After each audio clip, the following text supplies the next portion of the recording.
Hey everybody, and welcome back to the Outcomes Rocket. I'm super excited about this series that we're doing in collaboration with Class to recognize the top achievers in healthcare technology. Class put together a list of top 20 emergency tech awards that they showcased at Health.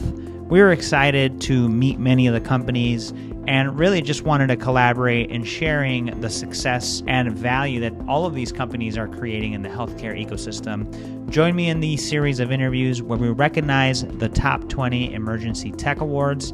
Hope you enjoy learning about them because you could both learn what to do for your business, but also as a provider and a payer, learn how to scale solutions within your organization. Thanks for joining me, and I hope you enjoy this interview.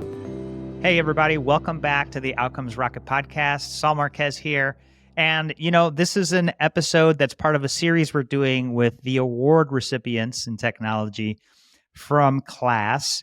And today I have the privilege of speaking to the co-founder and CEO of SocialClimb. His name is Ty Allen. Ty experienced a severe spinal cord injury in an accident. As a result, he had to learn to walk and use his hands and arms again. And during the 9-month recovery phase, Ty received excellent care from many medical professionals. He learned a lot about the state of marketing and healthcare as he made choices related to his care. And today, he developed a platform that's used by thousands of physicians to really grow their practice and manage how they spend their money to attract new patients and grow their business. Ty, it's such a pleasure to have you here. Looking forward to our conversation. Thank you, Saul. I really appreciate the opportunity to be here and look forward to this conversation as well. Awesome. Yeah, for sure. And so look, to begin things, I just want to start out by saying congratulations on the Class Innovation Award. How does it feel to have won that? Thank you.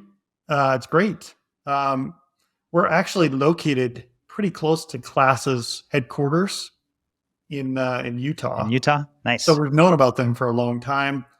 And frankly, I didn't know they were even considering us or we were in the running until I got a phone call, and it was a great surprise. I really appreciate getting the award. That's awesome. Yeah, it's great when you get a good surprise like that. Yes. Because in business, there's more of the other ones. So it's Definitely. nice to get it. Yeah. Well, congratulations again. And look, this is an opportunity. We're doing this in collaboration with Class to bring more awareness and attention to the companies that won. So talk to us about the company and how you service healthcare. Yeah, I appreciate you sharing a little bit of the details about our founding and some of my personal experiences that led to this business. Our primary focus, it's on practices. Now, practices can be owned by physicians. They can be owned by private equity groups. They can obviously be owned by hospitals. But the primary focus of our suite of tools is to enable healthcare marketing in a space that has traditionally been slow to the game, late to the game, 10 years behind, sometimes 15 years behind in consumption of modern marketing technologies. And there's a lot of reasons around that. I didn't understand all those when I first started this business. I'd been doing marketing technologies outside of healthcare for a long time and was kind of used to most entities staying up to speed. And as I got into this, I realized that particular practices are typically juggling way too many balls. They can't actually do all the right things they need to do in marketing, and it's the thing that gets left behind. So we set out to build a platform that made marketing automation for practices of all sizes, and frankly now some hospitals, something that can be much more easily managed, very measurable, and very practical. And I feel like we're really starting to hit our stride on that feature set today.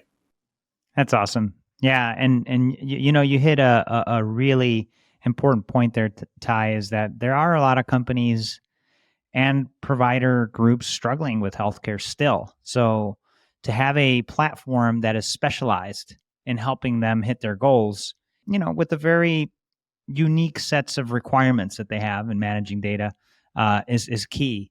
So, as far as stakeholder groups you're most focused on helping, who would you say that is? We primarily started in the space working with orthopedic groups. It's kind of my own personal injuries and experience kind of led me to get connected more quickly to neuro and ortho groups as I went through my own recovery processes. And then that spread really quickly. That was a relatively easy marketing activity. They all kind of knew each other and got together and shared best practices. And so pretty quickly, we had more than 6,000 orthopedic surgeons using the platform. And we still are adding orthopedic groups, but we're now expanded into 18 other specialties.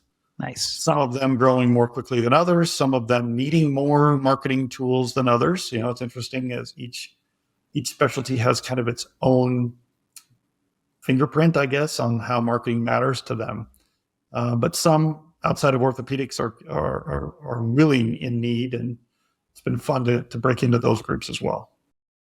That's awesome. Congratulations on the growth, and love when a solution reaches that stickiness point, and people start recommending it because it's helping them, and really like to hone in on unmet or undermet needs.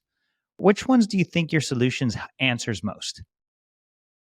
Yeah, well, there's really 3 layers. So there's demand capture, the layer in the marketing space where people are actively seeking care. That's the one that most practices think of when they think about marketing.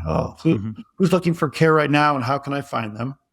But above that, there's demand creation, basically identifying patients before they start proactively searching for care and pulling them into the process earlier and possibly getting them into care cycles earlier.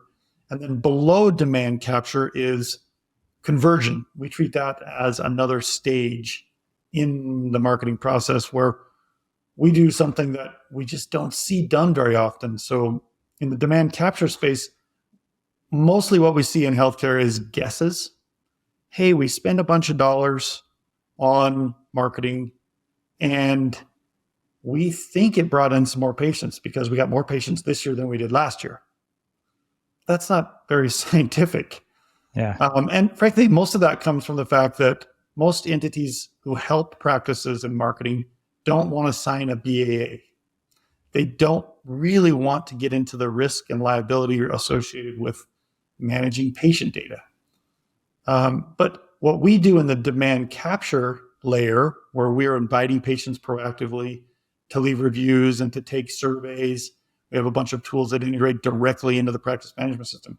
We're already up to our eyeballs in PHI, and we have to be a trusted partner of these practices for that. So then we turn around and leverage that position to understand who is converting and what marketing activities are converting them to become patients, so that we can actually tell them what's going on the conversion side of their marketing dollar spent. So that's a unique layer. The other thing that I would say that we're trying to be really proactive on and be very different on is what we do on the higher end of the funnel. I refer to it as the demand creation space. In that space, we see some really interesting tools on the market, but they're very expensive. In fact, most of our customers, when we talk to them and ask, hey, do you use a CRM? Some of them literally don't know what CRM means. They think it means clinical resource something. Literally, I've had people say that. And what I've learned is they don't really look at the CRM tools on the market because they're prohibitively expensive and complicated to use. So one other area that we've definitely differentiated ourselves in is we've delivered a suite of tools that allow predictive patient targeting and tactics to use the predictive patient targeting data to target individuals that are likely trending toward the care types and cycles that you as a practice want more of, so that you can pull them into your marketing funnel, get them into your practice sooner, and potentially own some of your own destiny on the types of patients the insurance types those patients carry, a lot of the activities that you're typically almost at the whims of the market for, you could kind of have some control on that.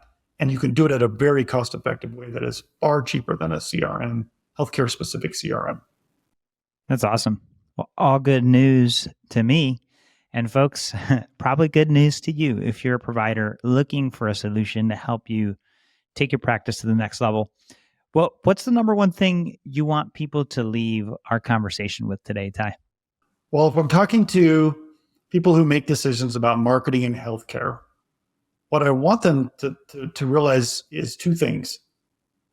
Healthcare marketing is as measurable, as trackable, as understandable on the dollars resulting in patient flow as any other marketing done outside of healthcare. In fact, in some cases, because you all do such a good job and have to do such a good job on your e-medical records, the ability to actually reconcile marketing dollars spent to patients acquired is really good if you're using a vendor who is signed to BAA, sees your data fully, and can actually deliver you the actual results.